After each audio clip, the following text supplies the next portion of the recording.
Okay, so I take a few days off to recharge, and the two most confusing episodes of the show decide to come out. No problem. I'll get round to them when I'm recharged. No big deal, right? Then I get sick, as you can probably hear in my voice. I'm writing the Lackadaisy episode whilst I'm sick, but beginning to recover, and two of the best episodes of the show then drop, that begin to shore up my theories, explain a few things, throw questions up in my mind, leave me with a lot of feelings, and cap off the season. Fine, I guess the Lackadaisy video's on hold for now, but you know what that means? Still, going from 100 subs in about 6 years to 800 subs in 10 days kinda means maybe I owe it to the fanbase. Plus, this show has such a hold over my mind now. People call it brain rot, and it's very apt. I found this parking barrier somewhere near me recently, and I heard this in my head. It's becoming a problem. On the subject of brain rot, I really should do an analysis on Metal Gear in the future. You know, one that isn't just my steamed hams meme video. Anyway, let's get into it and meet our hellish fathers. Episode 5, Dad Beat Dad. Or as I call it, you can call me Daddy too. Plot. We open on Vaggie waking up, confirming for the first time that Charlie and Vaggie sleep in the same bed, which, considering I thought Charlie was so pure that they'd have to sleep in twin beds like a 90s sitcom couple, is interesting. Charlie's downstairs, though, and the others watch in bemusement and concern as she frantically begins breaking under the pressure and planning anything at all that can help them prove the hotel works. Vaggie suggests, to Charlie's protestations, that they should finally talk to Lucifer about getting help with convincing people to come. Charlie says that he was the one who sanctioned the exterminations in the first place, in a meeting with Heaven, and this gives her an idea. She'll go above Adam's head, and if she can get Lucifer to get her a meeting with Adam's boss, someone in Heaven must be more compassionate than him and hear her out, although she's not looking forward to it. Husk points out that she has daddy issues, and she specifies that Lucifer and her have never really been close, with him only calling her if she's needed for something, like a meeting with Adam in his place, or just if he's bored. He's been this distant since Lilith left him, and she didn't know him all that well before that. Angel's interested in meeting him, of course, and Nifty loves a bad boy, as we all know. I love Angel disarming her out of fear here. We now get to see the big man himself, finally, and he's working on his newest nefarious invention. The magic-tastical, back-flipping rubber duck! Ha-ha! That spits fire! Huh. Okay. This was the reason I've mentioned in comment replies that these two episodes had me confused and feeling some kind of way. Lucifer is not what I expected. Every theory I had about his egotistical and manipulative ways are completely put aside when we realize he's a himbo, an absentee father not due to neglect or malice, but because he's brain dead. He's a clown, an idiot, a buffoon. I have mixed feelings about this. I knew he was designed after a clown. I knew he was inspired by Mark Hamill's Joker since Viv released her Voice Ideas video back in the day. Hell, it wouldn't have shocked me at this point if they actually did get Mark for this role, with the names that they're able to wrangle. I mean, listen to his laugh here and his little musical motif. Hold the applause, please. Okay. Thank you.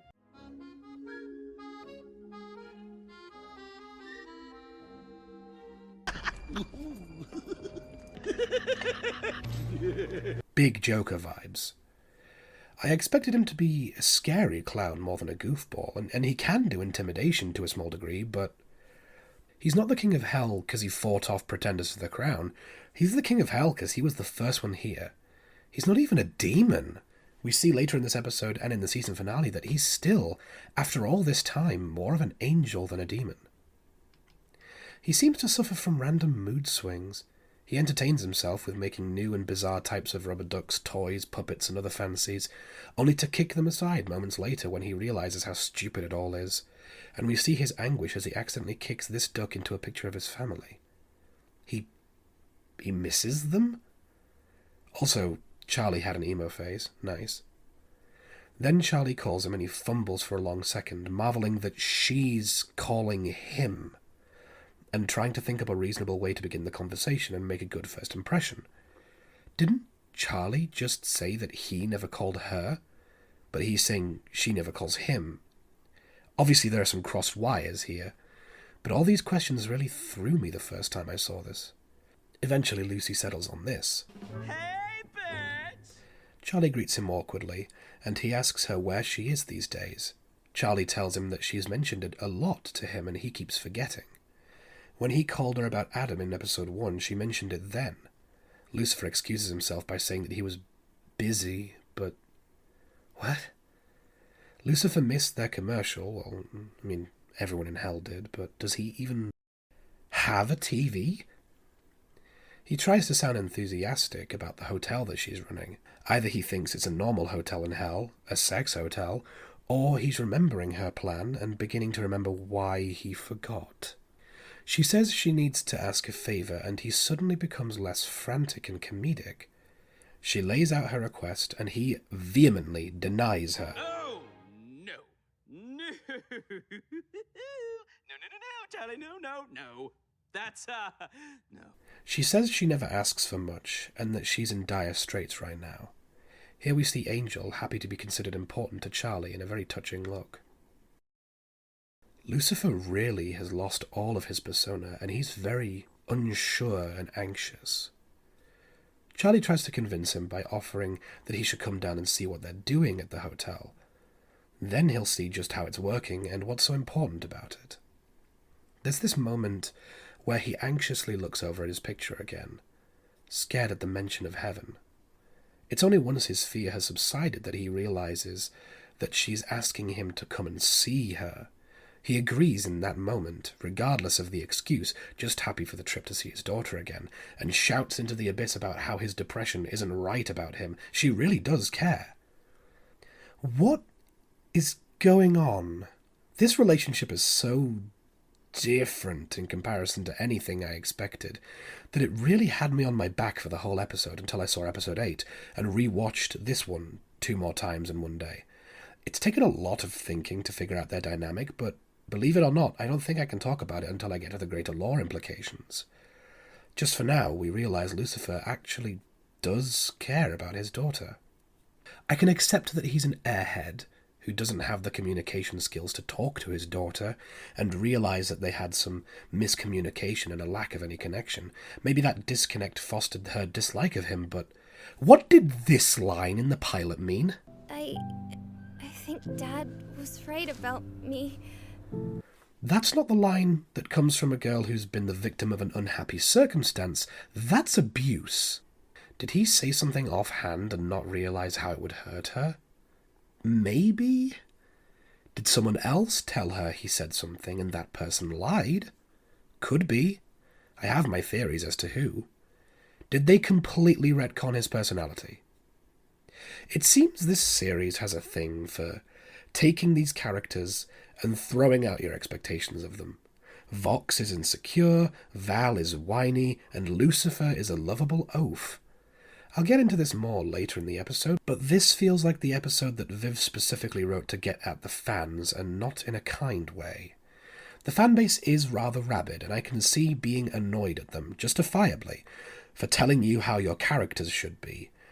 And you may just think, to hell with that, this is the character now, but more likely they just wanted to subvert our expectations here. It's a fun thing to do, and I like this character that Lucifer ends up being in the show, but I feel weird feelings and intentions behind this decision. Either someone wanted to pull a Ryan Johnson and subvert our expectations just because the more twists in the show, the betterer it'll be, right? Or someone wanted to do this out of spite. Or they had this all along and wrote that line in the pilot for a deeper lore reason than we know of as of yet. Either way, something is strange here. Anyway, the hotel crew begin preparing the place for Lucifer's arrival, with Nifty proving once again that she's nifty, and Alistair watching from afar. At last the moment is here, and Lucifer arrives, instantly choking Charlie with a long-awaited hug. Alistair really seems to not like this at all. More on this in a bit.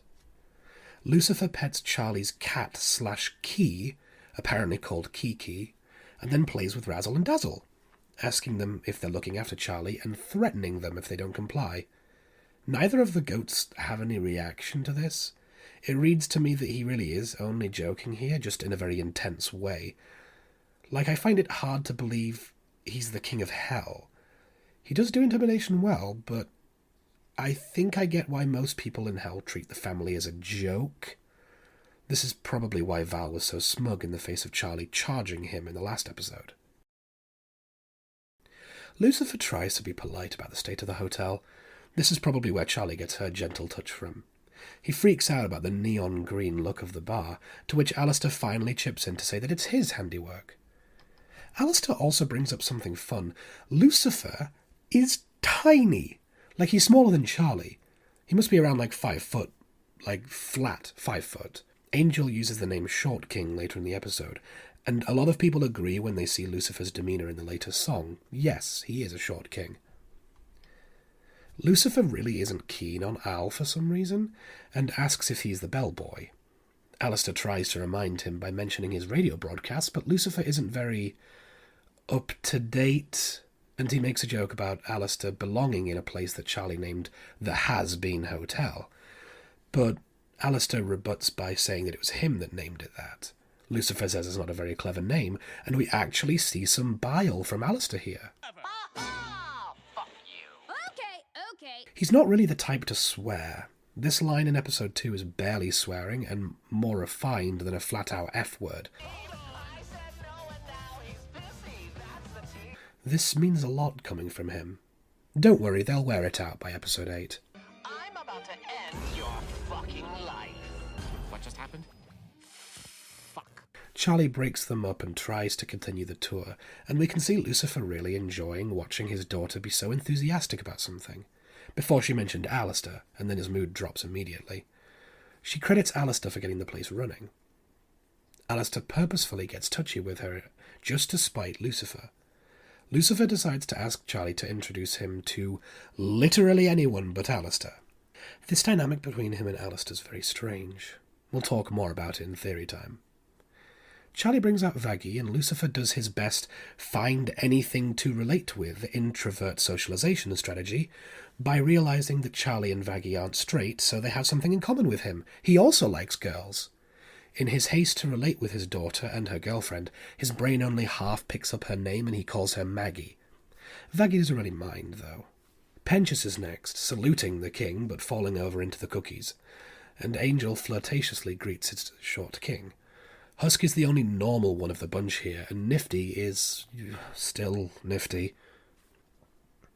Right as that happens, the chandelier breaks off, displaying the decrepit nature of the place. Lucifer gets himself ready to help out with a touch of his signature flair.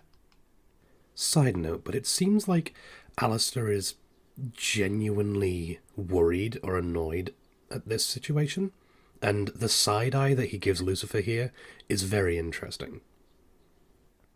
This musical number is great, with wonderful vocals and visuals. It starts with Lucifer singing about how Charlie's come to ask him for help, and he's happy to grant it, since Alistair is only a stopgap when your dad is the king of hell. He makes a joke about Dazzle being a sacrificial lamb. Nothing important in this imagery. Nothing at all. He spends a whole number attacking Alistair and bigging up his own power before Alistair interrupts and does the same. He tells Charlie he's been there from the start. He's done all the dirty jobs the hotel needed. He really starts pressing the right buttons for Lucifer, talking about his and Charlie's close bond and how she's the daughter he never had, and how she might as well call him Dad. They have a playoff and we see the Devil's Golden Fiddle, a staple of media representations of Lucifer.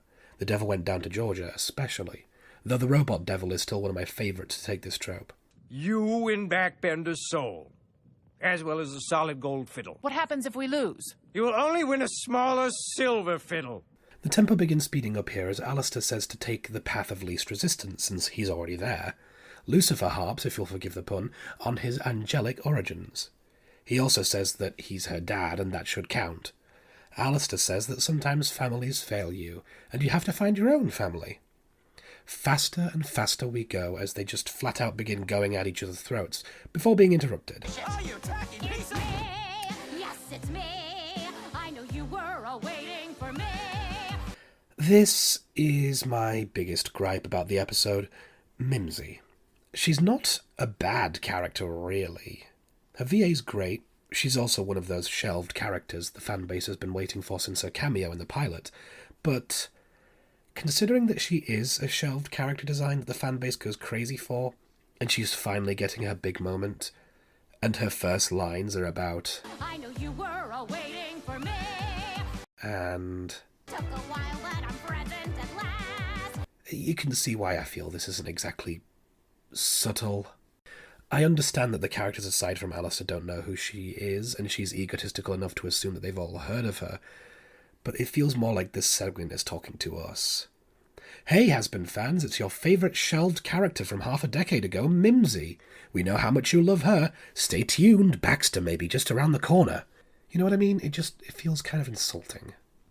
I've seen people complain a lot about her, how she's a plot device with no character of her own, and yeah, her only job in this episode is to bring conflict to the doors of the hotel and rehash Alistair's backstory spiel from the pilot. I don't think she's completely useless, but I can't help noticing all the interesting stuff happening around her. The complex interplay between Husk and Alistair later on happens because Husk warns Al about Mimsy. Learning more specifics about Al and his backstory happens because she rehashes the pilot for little to no reason. The emotional core of this episode is kicked off by her being a device, and some interesting lore about Alistair's opinion of the hotel itself happens because he's talking to Mimsy about the hotel and her behaviour in it. It's rarely cause of her, but alongside her. Anyway, she shows up and Al greets her warmly. We learn that he and her knew each other before they died, and Alistair used to frequent the clubs that she danced at. She introduces herself to Lucifer, and we see this interesting mark on her shoulder. Is that Mammon's mark? The M with the $sign? Strange how a sinner would belong to a lord of sin a few rings down. Lucifer tries to continue the tour without Alistair, but he invites himself along, leaving Mimsy with the other sinners of the hotel. Here we see Mimsy interacting with Husk, implying he's been under Alistair's control for a while now. Same goes for Nifty, and Mimsy seems to accept that she is Nifty. Angel and Pentious seem to question if Alistair even can have friends. Can I just say the amount of booze spilling out of Angel's glass here is impossible? Like, his cup should be empty by now. It really bugs me for some reason. It's called ASD. Anyway, Mimsy begins to dispel some of the mystery around Alistair by going over the backstory we heard from Vaggie in the pilot. Same music and everything. He appeared in hell suddenly, making a splash quicker than anyone had ever seen. Decades ago, Alistair manifested in hell, seemingly overnight. He began to topple overlords who had been dominant for centuries. Like, shouldn't Angel have already heard this? It's weird that he's reacting quite so dramatically at the end of this whole spiel, especially since they're treating the entire pilot as canon. Very bizarre. I'd like to take this opportunity to go over the fun little detail of character leitmotifs. We don't get them as often as I'd like in the show, but they're a fun little addition. We hear the same themes from the pilot a lot. Cherry's theme makes an appearance in the next episode, but in this episode alone we hear the beginnings of Angel's theme in this section. I think it fits. Why so surprised? I just didn't know he had any of those. More than me. The radio demon, one of the most powerful beings hell has ever seen. As well as Alistair's theme later. I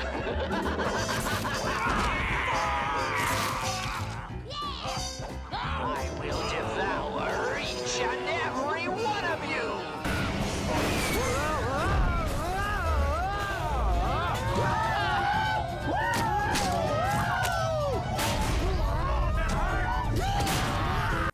Earlier in the show we hear more of Angel's theme and Pentious's theme.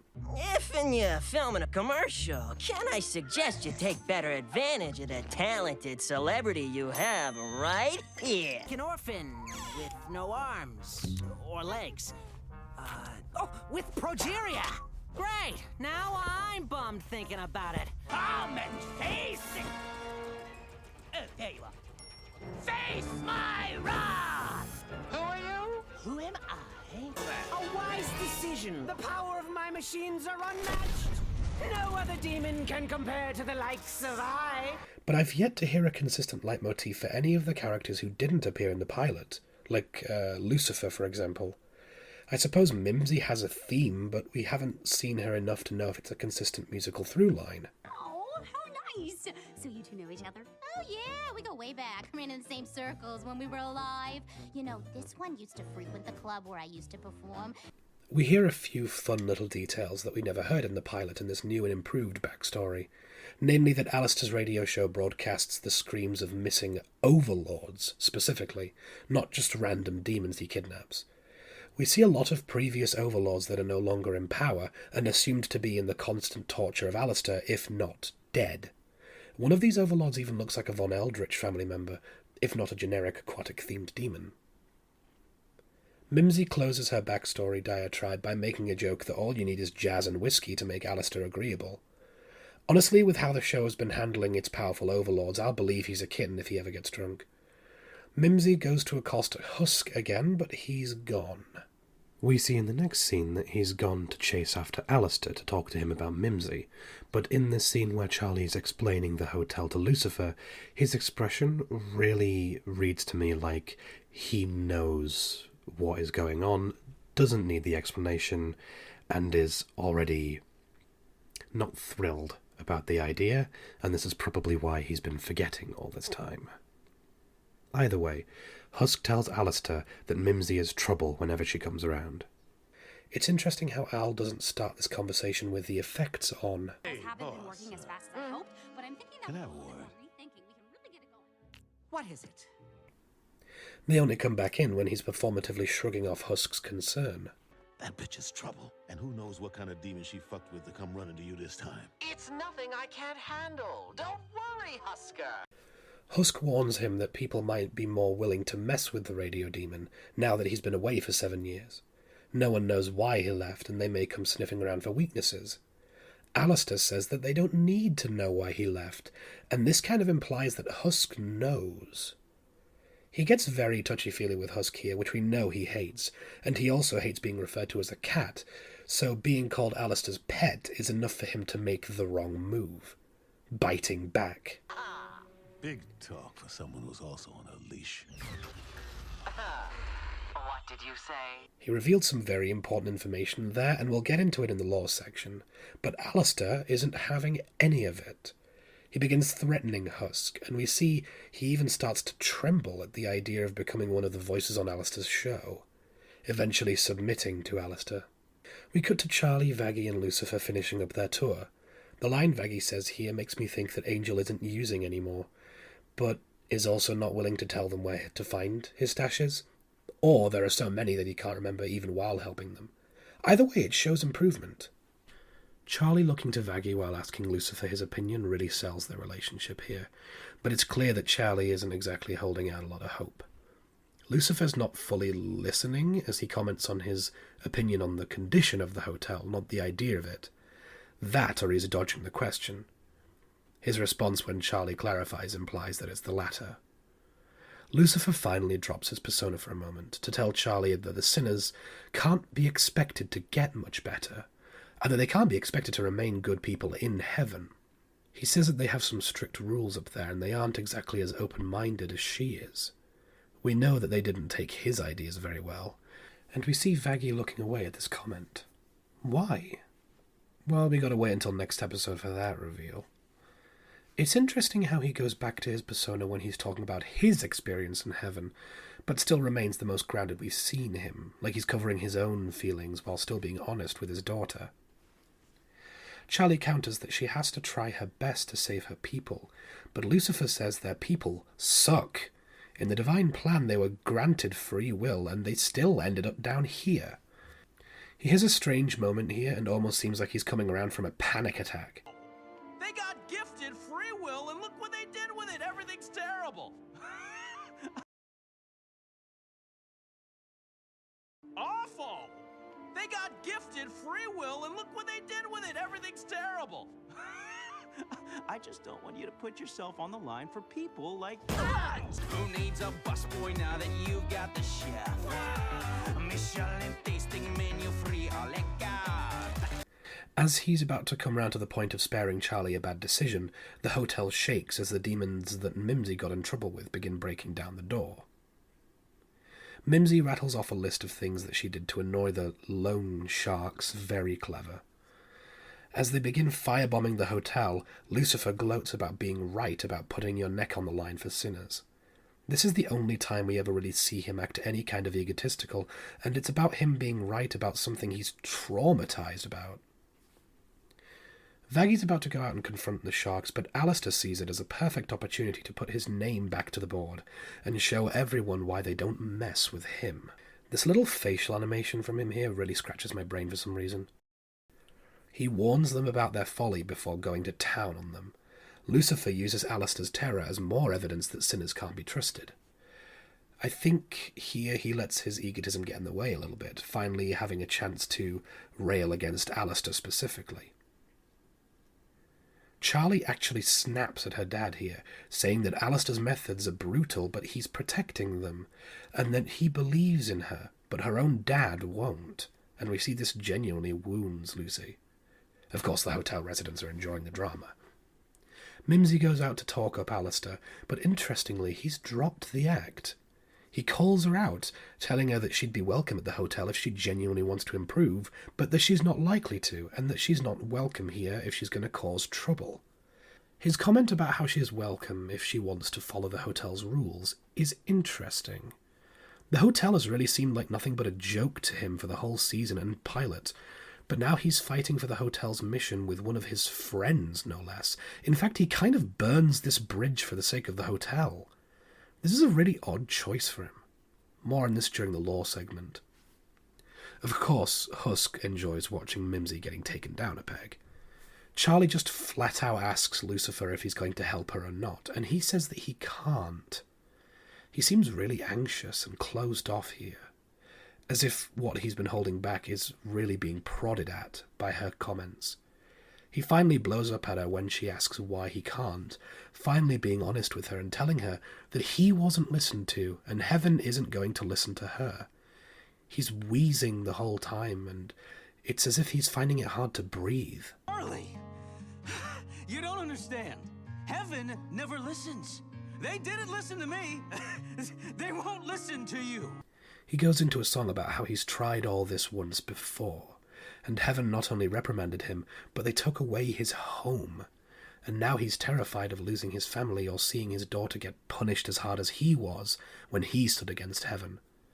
We don't know if he means that he's tried converting sinners before, or if he just means questioning heaven. You may think that hell is the lowest you can be banished to, but Lucifer knows the power of heaven. He knows they can just create something worse, and it doesn't matter anyway. Being separated from his daughter would be the worst option, and he says that she's all that's left to fight for now, more than anything.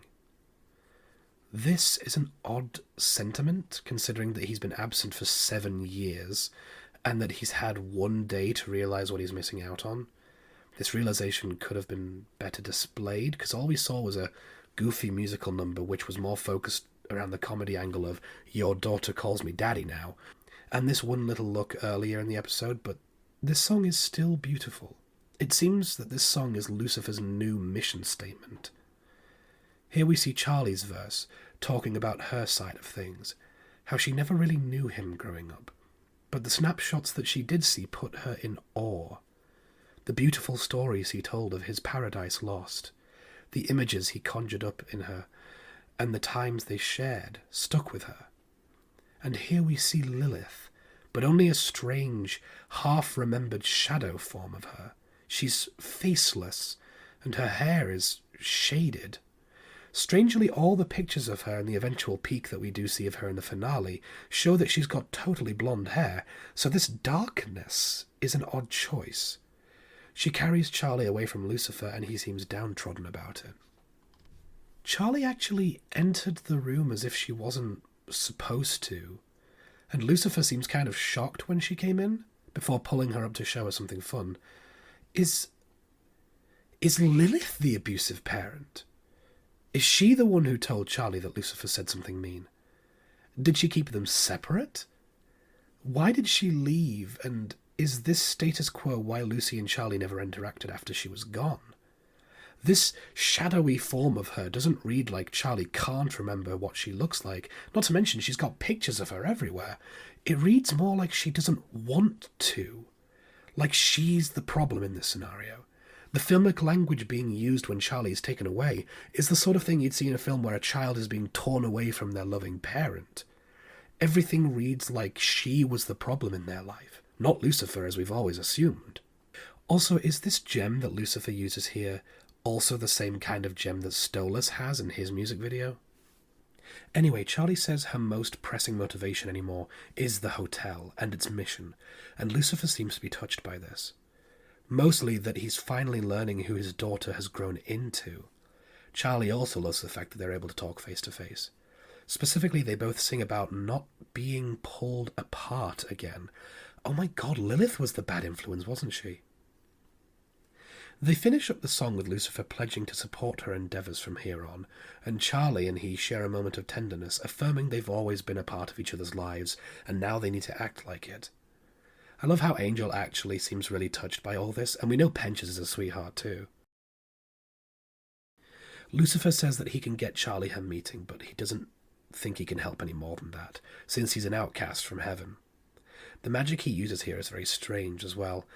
It has his usual golden glimmer, complete with the sound effect that my sister's princess wand used to make back in the 2000s when it had those sweet, sweet double A's installed. Good luck, kiddo. But the red mist and demonic growling is an odd choice. Not to mention, how does Lucifer get a meeting with heaven? Who does he talk to?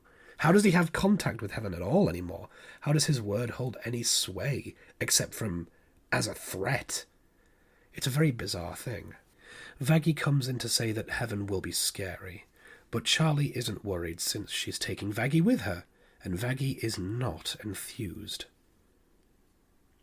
Since we're at the end of the episode now, when I first saw this a week ago, before seeing the next episode, I saw Vaggie's reaction here and thought, well, this basically confirms my theory about her being a fallen angel. Why else would she be so hesitant? More on that next time. Speaking of fallen angels, though, yeah, that's how I would describe Lucifer. He's not the first demon, he's the first fallen angel. He's quite far from demonic, actually, and we only see glimpses of it in the future. He's less demonic than Charlie is, and that's saying something. The Lord of all of hell, the King of sinners, the great adversary, is actually a soft being who's more of an angel, and it seems like Lilith is the demonic influence in the family. She seems to have been the first demon. The fact she becomes darker in the flashback scene as she takes Charlie away kind of implies this is purposeful, and that Charlie doesn't like remembering her like this. The deadbeat who chose to abandon her wasn't her father, but her mother. As for Lilith, is she the one who Alistair has a deal with? They disappeared around the same time. He has a thing for protecting Charlie and her dreams, as well as hating Lucifer. When I first saw this, there was a moment that my earlier joke about Alistair and Lilith being the same person kind of made sense. Like he was periodically possessed by her or something. Or they have a Josuke Kira situation from JoJolion, where they've merged into the same person. I've seen a lot of art of Lilith holding Alistair's chain, so I'm not alone in thinking that she's the one pulling his strings. But are sinners the only ones who can make deals? Or can powerful hellborn demons also control souls like the overlords? Is Lilith a demon? Or is she the first sinner? What made her go off and make a deal, and why did it drive her away? We see where she went later in the series, and who took her there, and none of that lines up with Alistair in any way. There's a lot to think about here, but unfortunately not enough answers until the next few episodes. For all we know, Alistair's leash holder could just be some random voodoo demon who was set aside from hell, like Dr. Facilier has. I guess we'll find out in the next season. Production. The animation in this episode is great, especially during More Than Anything and Hell's Greatest Dad. The only low point is the annoying sloshing of Angel's drink. Maybe this strange stance with Vaggie's hair in front of the rail but behind her hands. I've questioned this since I saw this exact stance in some promo art that I can't seem to find anymore. As for the music, the first musical number has a little bit of the aforementioned issue where this song kind of just starts, but the second one doesn't have that problem. And I still really don't like how Mimsy interrupts the first musical number, as I've mentioned, but it's an amazing song nevertheless. I love the pace of it, the electro swing styles, and the interplay between Lucy and Al, even if it does confuse me as to why. More than anything is a beautiful piece, and it was basically the moment that Lucifer's character clicked in my head. If he's not being mindlessly absent to Charlie, it's because he remembers what Charlie's trying to do and he's remaining distant, since he's terrified of the problems Heaven could cause for him and his family. But in this moment he decides that here, in the moment, his obligation is to his daughter, and the fun of seeing just who she's grown up into is more important. It's a very poppy ballad as well, which isn't a common arrangement for the show. Character voicing is still great in this episode. We finally get to hear Lucifer, and Jeremy Jordan does a great job here. He captures the desperation of a man clawing at any scrap of attention and love that he can get, and captures the milder version of Lucifer's egotism than what most of us were expecting. He captures smug self-assuredness, but can temper it with the fear that fostered what he's gloating about to begin with. His singing voice is also amazing. He has a showmanship like a circus clown should. He reminds me of something specific, but I can't quite place a name on it. A showy air of bravado and a flash and a flare like an old-fashioned Disney live-action movie. I can't explain it well enough to put it into words, but he has the zazz that he needs. Finally, he has the tenderness that he needs as well, capturing the poppy emotional core of this number with ease and the same flair but with none of the egotism behind it. You can really feel the emotion here through nothing else besides the voice. Even though the visuals help a lot, of course, you only need his voice. The only thing I dislike about his performance is his delivery right before the song here. You don't know that! I do! It's very theatrical. Talai brings the same amazing energy he brought in episode 2 when it comes to his part in the first number, but we get to hear vitriol in his normal dialogue that we rarely hear anywhere else. Sarah Stiles as Mimsy captures the perfect energy for the character as presented. Ironically, she has a Harley Quinn vibe that is interesting considering that we finally have our Joker stand-in introduced in this episode. She has the appropriate accent for the time period and character, and the appropriate flair whilst just being annoying enough. It's not her fault that the character is annoying, it's the brief that she was handed, and she fulfills it perfectly. Her singing voice here is mostly played for jokes, but there's still talent here. Erica Henningsen finally gets to bring out more of Charlie's emotional repertoire, letting us see her frustration, her misty-eyed longing, and her eventual closure. Charlie's negative emotions have always taken a back seat, even in the episodes where they are present, but she finally gets to show off more, and she's perfect for it. We don't get to see who plays the sharks here, though, unfortunately.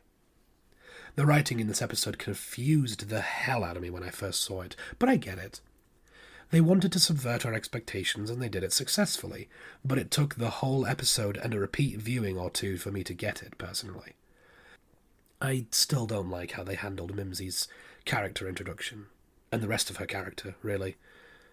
This episode really sent me for a ride for a long while, and made me not want to review it for a bit. This, and the combination of the next episode, had me questioning if the show was going to end up as good as I thought it would be.